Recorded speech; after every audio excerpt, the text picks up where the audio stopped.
On International Women's Day, the government has a special plan, especially the Prime Minister. He's going to be spending this day in his home state of Gujarat in Navsari, where 1.1 lakh women or Lakhpati Didis will be added on. But what's the USP and the special thing about this event in Gujarat is that all those associated with the program are going to be women. Whether they're going to be officers on duty, the police on duty, all of them are going to be women. Nari Shakti, women empowerment, has been one of the hallmarks of this government.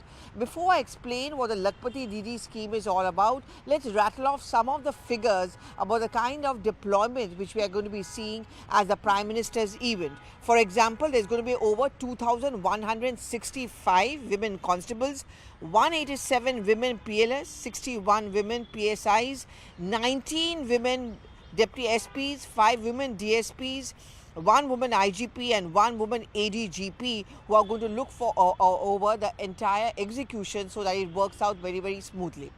Now, the Lakhpati Didi scheme was launched by the government. It comes under the Rural Development Ministry, and the name, as it suggests, means that you are a Lakhpati Didi. So women have to enroll themselves into a self-help groups, and as a part of this enrollment, by the end of the year, they earn 1 lakh.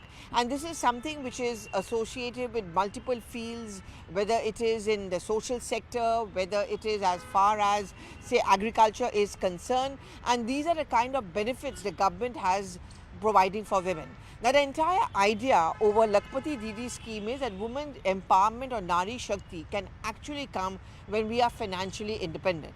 As long as a woman is not a bread earner in the family, or she continues to depend on the male of the family for her day-to-day expenditure where she's contributed nothing. We've seen how many women around us being treated or ill-treated and being looked upon as someone who will just do the household chores with scant respect. In fact, their day-long work, which also requires a lot of effort, which gets them tired, is getting zero traction or gets zero respect within the family.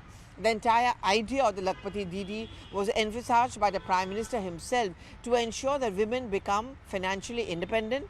They are also looked upon as bread earners in the family and therefore contribute to a family income. And in many cases, many of the Lakhpati Didis we speak to have admitted that their stature in the society, in the family itself, has much increased. They no longer have to depend on the men of the family for day-to-day kharcha, as it's called. Even that they're contributing to the education of the child or, other household expenditure. There are many instances where a woman who's a Lakhpati Didi also ensures that her daughter also benefits, and why should she not become, in terms of education, in terms of economic development, completely free. And that is exactly what the Prime Minister wants to showcase at this event, which is going to take place on 8th of March on International Women's Day in Navsari. And I think it's a huge kind of messaging also coming in from him, that when he ensures that the entire programming are only controlled and conducted by women.